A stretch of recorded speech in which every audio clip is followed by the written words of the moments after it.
Hey guys, I'm Felix Wind, and in case you didn't know, Steam Next Fest just went by last week, and I had to play a bunch of the demos for myself. But of course, I wanted to share my first thoughts and impressions with you guys.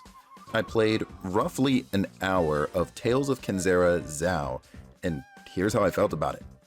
Before we get into my thoughts, I want to read you the description of the game, and so it is: wield the dance of the shaman, reclaim your father's spirit. A grieving boy begins to read a Bantu tale written by his late father. Adventure into the beautiful and treacherous lands of Kenzera as Zhao, a young shaman who bargains with the god of death to bring his Baba back from darkness. With your cosmic powers and untried courage, you advance into unknown mythological lands. Once bursting with life, Kenzera is now rife with lost ancestral spirits. As Zhao advances towards his goal, three mighty beings lie in wait, fearsome in their strength, yet somehow strangely familiar. Will you embrace the dance of the shaman? Let me tell you. Right out the gate, the game is beautiful. I love the use of the 2D art and the style for whenever the characters are having dialogue with one another.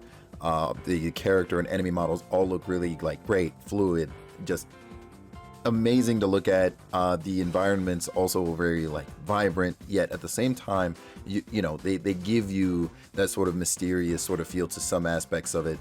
And it, I'm not gonna lie, it all made me really want to explore. And to further complement the way the game looks, it feels great as well. They made sure to make this game as accessible as possible to everybody playing it. It's very easy to take aim with the moon mask and switch masks, because that's a thing that you can do in the combat. And I took a brief look at the skill tree as well, and it seems like the upgrades are very meaningful and will only make the experience that much better. As you progress, you'll feel very rewarded moving on through the game. The music is, it kind of gave me that tribal feel, you know? I mean, you are playing as a shaman after all. I really liked the mix of culture, of course, but also mixed in with the theme of the surroundings that we were actually in at the time. I'm excited to see moving forward in the game, just how that's going to change while also maintaining that same sort of tribal feel. For the content of the demo itself, for the story beats that we received, Zhao himself, any of the characters we came across along the way, I find that all to be very interesting, to be honest. Overall positive reception. Zhao is blinded by his anguish and pain over losing his father, and it's something you'd not expect from someone who's supposed to be a shaman to be so driven by emotion the way he is. The guide character, or the god of death, Kalunga, is clearly who's going to be with him and keeping him grounded throughout at least most of his adventure, if not all of it. Even though he's the one who Zhao is doing the deal with, I'm really excited to see where it goes. Who do I think this game would cater to? I mean, it's Black History Month, and I'll keep it a stack. Anyone looking to enrich themselves in any kind of culture should play this.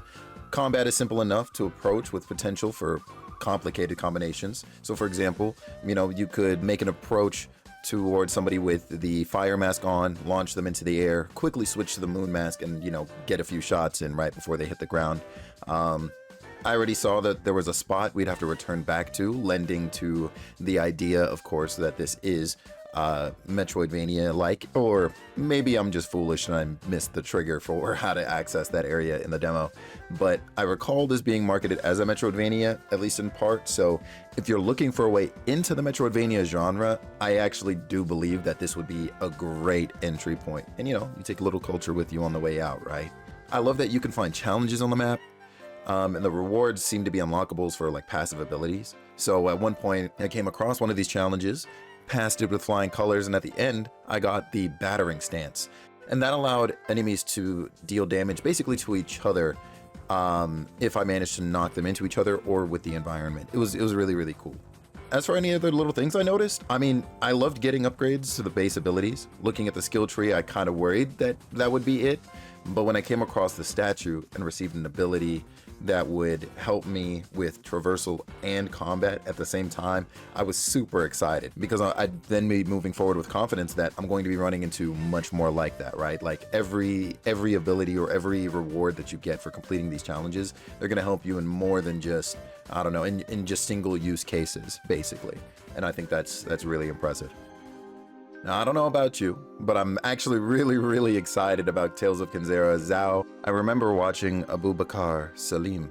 Hopefully I'm pronouncing the name right. Apologies if I got it wrong. I remember him speaking at the Game Awards just last year, and I was really moved by the way he delivered his messaging to us about the game. I loved his presence, and you can tell he's passionate about this project. This is something that he's been wanting to do maybe his entire life, whether he realized it at the time or not.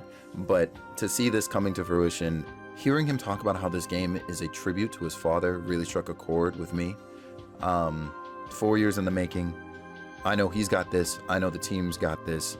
And I will absolutely be there to celebrate, support, and really get voices out there for this game as best as I can. So look forward to that.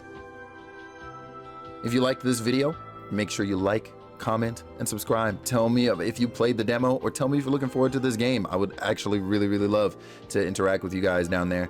And subscribe to the channel if you're not already. I have more videos for games that I've played during Next Fest on the way, so look forward to those. And in the meantime, maybe check out one of my previous videos. I talked about Paper Mario a little recently, and yeah, I'll see you in the next one.